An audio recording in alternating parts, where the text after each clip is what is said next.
I'm here a new topic of colony. So let's start our interview with colony.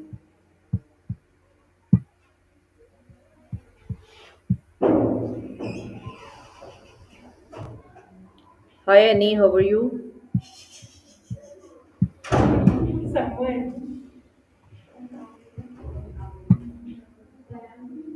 Annie, can you hear me?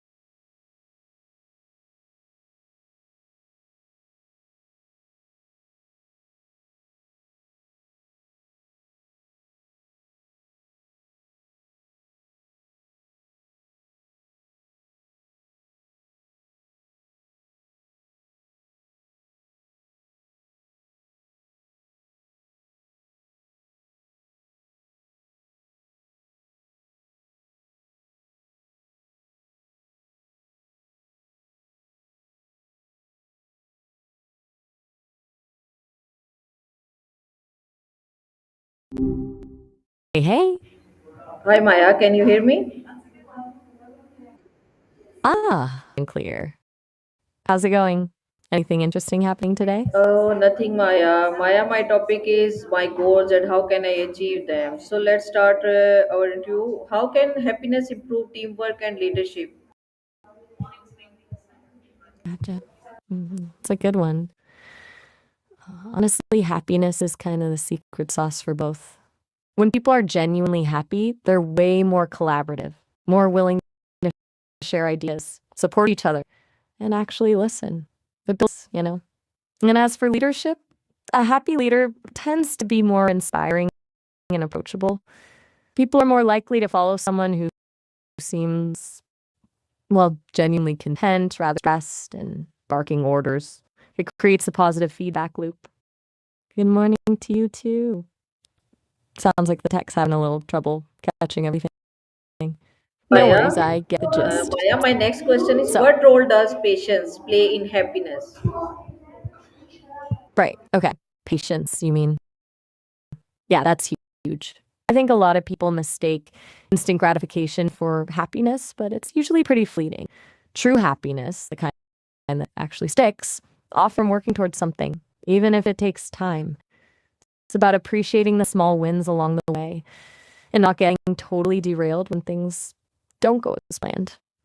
Basically, patience helps you enjoy the journey, not just the destination. Does that resonate?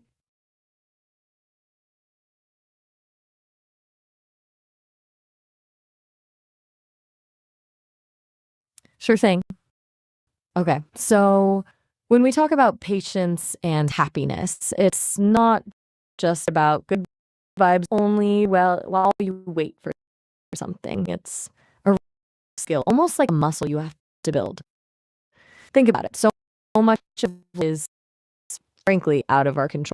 Traffic, other people's reactions, even our own bodies sometimes. Getting frustrated about those things just drains you. Patience allows you to accept what is and focus your energy on what you actually can influence. It's empowering. It also ties into gratitude. When you're practicing patience, you're more likely to appreciate what you have in the present moment instead of constantly fixing what you lack. And that gratitude, that's a massive boost to happiness. Plus, patience that builds resilience. You're inevitably going to face setbacks, right? If you're someone who expects everything, those setbacks are going to hit you a lot harder. If you've cultivated patience, you're better equipped to bounce back, learn from your mistakes, and moving forward. It's not about passively accepting things either. It's accepting the time frame might be longer than you'd like, while still actively working towards your goal. It's a bit of a paradox, but it really works. Or would you like me to go deeper part of that?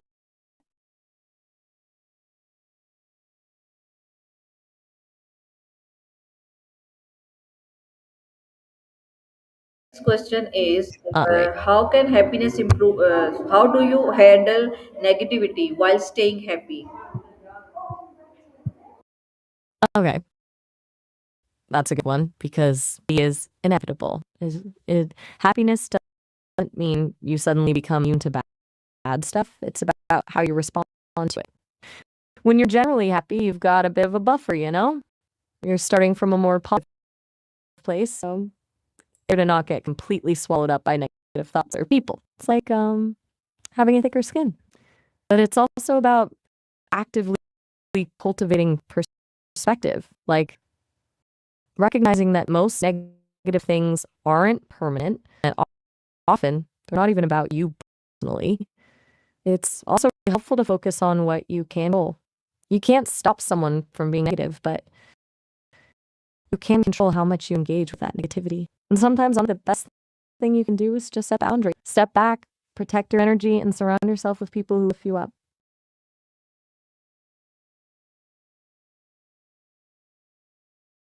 Maya, my next question is how can happiness create a better society? Ooh, now we're getting into the big stuff. Okay, so a happier society, that sounds pretty good, right? Seriously though, I think it's foundational.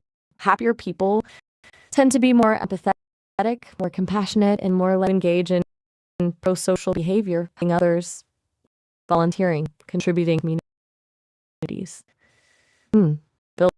Builds trust, reduces conflict, and sense of collective responsibility. When people feel good about themselves and they're less likely to resort to violence, crime, or destructive behaviors. Plus, happier people are more innovative and productive, boosts the economy, and allows for more to be allocated to social programs. Kind of snowball effect. Now, it's not a simple solution to all the world's problems, obviously. There are systemic issues that need to be addressed.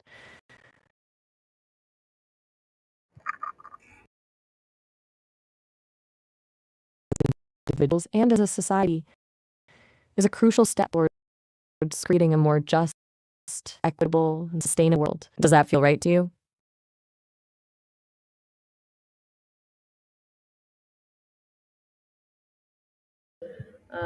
Uh, what do you give to people who feel hopeless?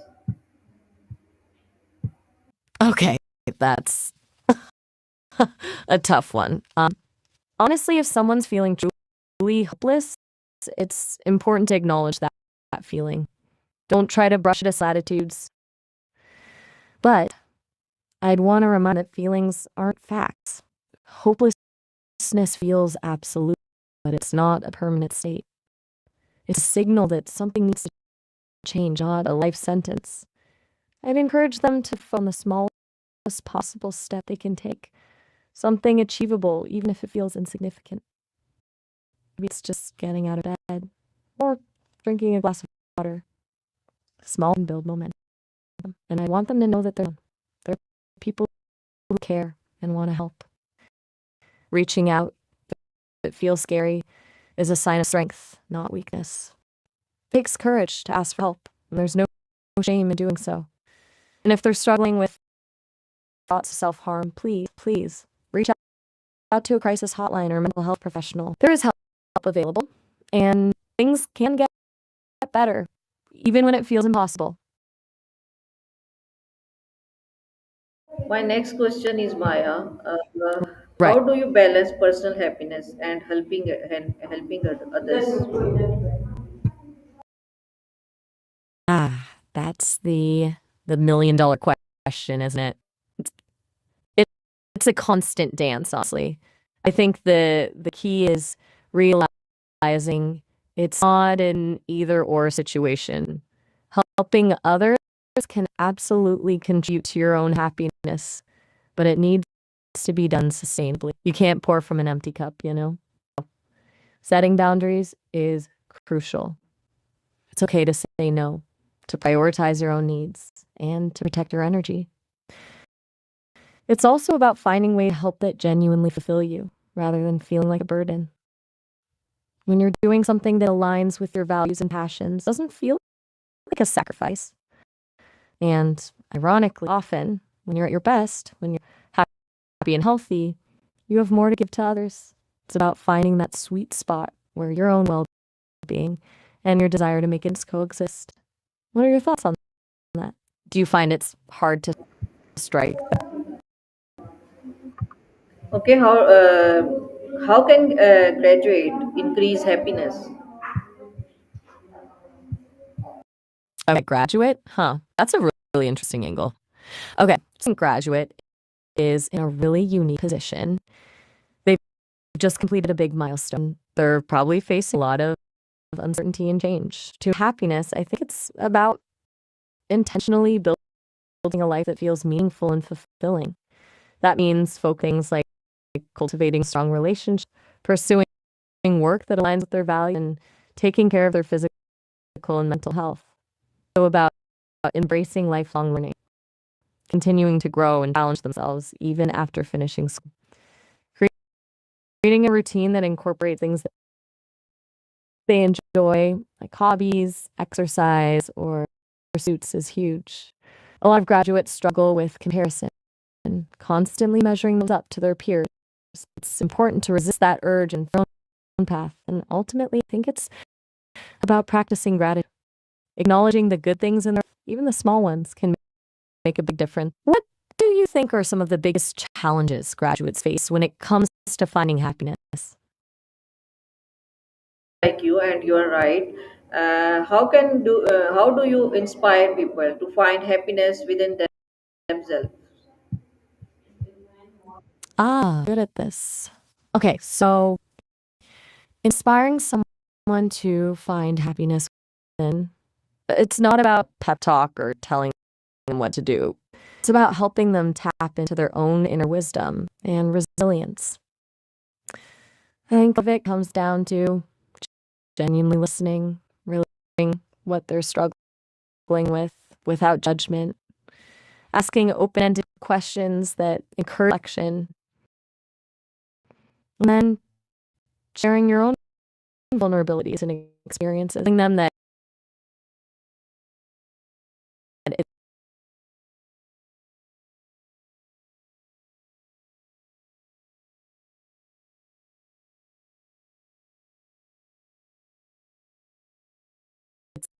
it's okay to start living a life that feels, helping them identify their strengths and to pursue those things, and reminding them that happiness isn't a destination, it's a practice. It's about cultivating gratitude, mindfulness, and self-compassion in the everyday moments. It's also really helpful to challenge limiting beliefs like, I'm not worthy of happiness, or I need to achieve X before I can be happy.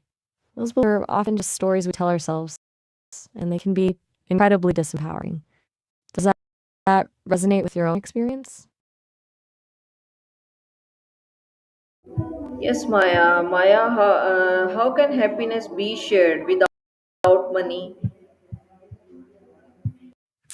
That's a question. Okay, so happiness isn't about material possessions, right? It's about and experiences. You can share happiness without spending a dime.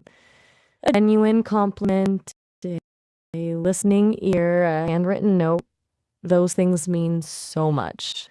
Offering your time to volunteer, helping a neighbor, or simply spending quality time with loved ones. Acts of kindness, even small, create a ripple effect of positivity. Sharing a skill or talent, teaching someone something new, or performing for them. Sharing your creativity, writing a poem, a picture, or composing a song.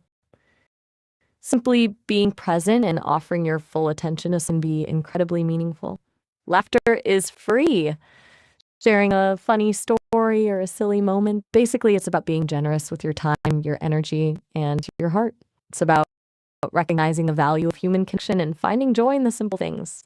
Those things are priceless, and they don't cost a thing.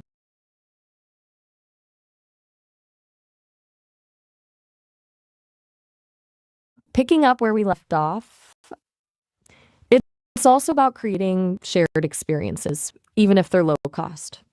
A walk in nature, a picnic in the park, a game night at home. Those moments of connection and shared joy are far more valuable than any material gift. And honestly, sometimes just acknowledging someone's worth and letting them know you appreciate them is simple. I see you, or I'm grateful for you can go a long way. It's about being intentional about spreading positivity in your everyday interactions, smiling at strangers, offering a helping hand, and being a source of light for others. Those small acts of kindness can have a huge impact. And remember, happiness is contagious. When you're happy, you radiate that energy outwards, and it inspires others to feel good too. It's a beautiful cycle. It truly is.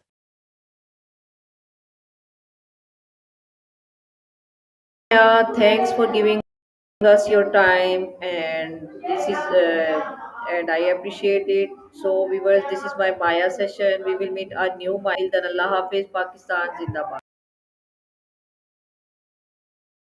Oh, all right. You're very welcome. I always enjoy our chats. It was good to dive into all this with you. And yes, absolutely looking forward to our next session. Have a good one.